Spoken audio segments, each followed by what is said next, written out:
My wife started to film herself eating. I swear, it all started out innocently enough. My wife, Carol, and I had fallen on hard times due to the pandemic. She'd gotten laid off from her position and my hours have been cut due to our clients tightening up their purses the last couple of years. We had a toddler, Marcia, and a cat to feed, as well as ourselves. It was eating up our savings. We didn't want to be out of home. We were terrified.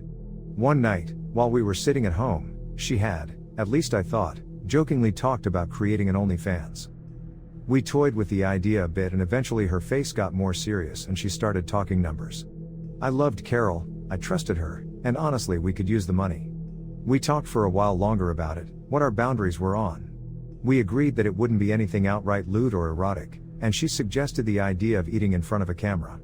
Apparently it's a thing, whatever, I guess. I agreed. It seemed harmless enough. It started out harmless. We set up a camera in our spare office, facing the desk. Every other night, she would order takeout and eat in there while filming. She would post it wherever online. Things carried on normally like this for a couple of months. She'd order her own food, stuff herself in another room while we ate at the dining table. I'll admit, the money was good. Good enough that it actually surpassed what she would have been making working a normal job. Carol bumped up to filming once a day. One day at lunch and the other day at dinner. Of course she gained some weight, but, hell, I'm no prime example of vigorous health. As the weeks went on, she spent more and more time filming these eating videos. We paid off the remainders on our auto loan. We put down a good chunk on our mortgage. We were able to start a college fund for Marcia. Our savings account was looking healthier than ever. Her health, however, wasn't looking too hot. She'd begun to lose breath quicker than usual. Eventually she stopped coming on our family walks in the park. It wasn't a big deal, just a couple times a week we would go to stretch our legs. After a while she said she would prefer to stay home for the time being. At this point I started to get a bit more concerned. No amount of money is worth throwing away your health, even if our insurance would cover whatever came up. I remember talking to her about it, that maybe she should slow down with her project and maybe even cut it off entirely. She was furious with me, she cried, she asked me if I still loved her. Of course I told her I do. I did. She was the love of my life, she'd given us our beautiful daughter. I caved in and just pleaded with her to be careful. As a few more months passed, we saw her less and less. She moved a television into the office. She got a larger, more comfortable chair to sit in. She'd gained so much weight in half a year I did not think it was possible, and I knew sure as hell that it wasn't healthy. She was having trouble standing without aid, and it seemed like she almost wouldn't fit through the door to the office, if she tried.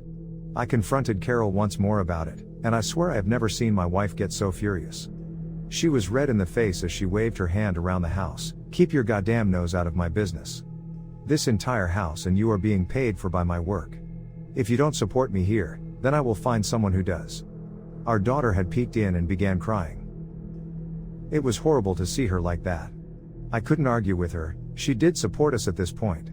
I began to take her meals into her, at her demand. She would take the food and glare at me until I left the room again. Any further attempts I made at making her see sense was met with threats of divorce. Of taking the kids. Of destroying my life.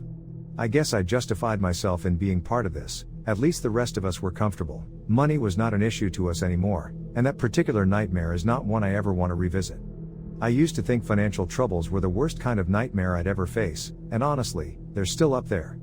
A year passed, her mood got worse and worse, and Carol got more and more obsessed with her followers.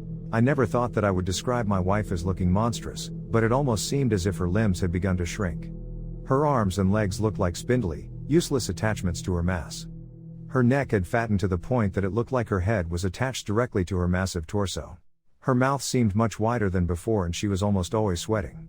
She began to scream at me for more food, always more. She would sob if she did not get it. I had to. I didn't want her to suffer. I never wanted her to suffer. Our cat disappeared 1 month ago. It happened on a night when I had taken Marcia out to the playground. Carol had texted me, "I am hungry. Bring me something, now." I texted back that we were at the park. We wouldn't be back for another half hour or so. "I am starving." We got back with a couple large pizzas for her. Our cat is a bit shy, so I didn't notice until much later in the day he was gone. God, I just assumed we'd left a window open or something. I swore I was crazy. Carol's limbs actually looked like they were getting shorter. Retreating within her. She did not look like my wife. Maybe it was not my wife. The next week I was looking through our accounts for the first time in a while. Her deposits had stopped a month ago. She didn't listen to anything I say. I told her she needed to see a doctor. She could not stand up.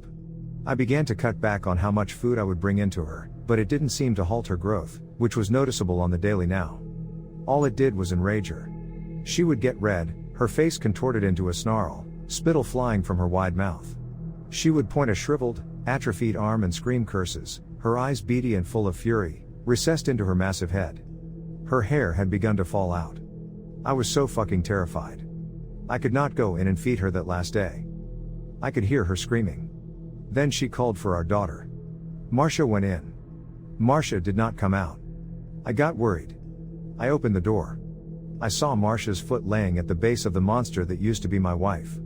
She ate my daughter. Oh God, she ate my daughter. When I saw it, I couldn't move for what felt like hours, but I know it wasn't. The monster saw my look of horror. I don't know what happened. I saw the monster move for the first time since it consumed my wife I don't know how many months ago. It heaved itself off its perch, it almost seemed to slither, drag itself over towards the door. It couldn't fit through the doorframe. It pressed hard against it.